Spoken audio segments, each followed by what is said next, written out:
حتى زیاتر یادی مردن کەی حزنی دڵ زۆرتر ئەڕوو چونکە زانی ئەم دنیای باقی نییە و فانیە و زۆر گوێ نادەیت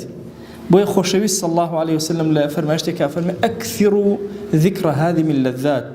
زۆر یادی مردن کەن ئەو شتێک کە هەرچی چێژەکانە هەمووی ئەپچڕێنێ کاولەکا بەسەریەکە فإنه لم يذكره أحد في ضيق عيش إلا وسعه عليه چارەسەری داناوە لەکەیە زۆ ناڕەحەتی بیر لە مردن کەرەوە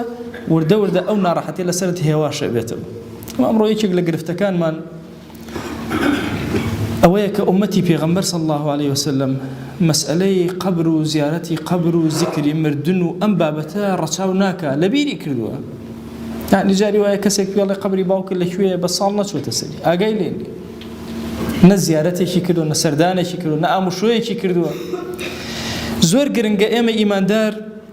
بە خوشیاری مامەڵەکەین لەسەر مەسەلەی ذکری مردن حتا زیاتر ذکری مردن کەی زیاتر دەرو خێرە لێ ئەکرێتەوە زیاتر دەرگاکانی خێر بەسەر تا واڵا ئەبێ حتا ذکری مردن زیاتر کەی زیاتر ناڕەحەتیەکان و زەحمەتەکانی سەرژیان بەسەرتەوە ئەهوەن ئەبنەوە ئینسان بۆچی خەفەتە خوا بۆچی غەمەخوا تەنها لە پێناوی دنیا جا کاتێک کە بیر لە مردن ئەکاتەوە ئەزانێ بەخوا ئێرە بەجێ ئێهێڵێ ئەم هەموو ناڕەحەتی و خۆشی و لەزەت و هەموویان ڕوا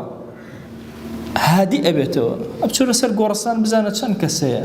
لە تۆ عالمتر لە تۆ زاناتر لە تۆ پیاوتر لە تۆ ماڵدارتر مناڵ زۆرتر هەمووی لەوەیە ماڵی حەقیقی ئێمە لەوەیە بۆیە یەکێک لەو شتانەی کە زۆر یاریدەدەرێکی گەورەیە لەسەر ئینسانی مسلمان هەموو غەمی کەم کاتەوە بریتە لە بیرکردنەوە لە مردن دووەم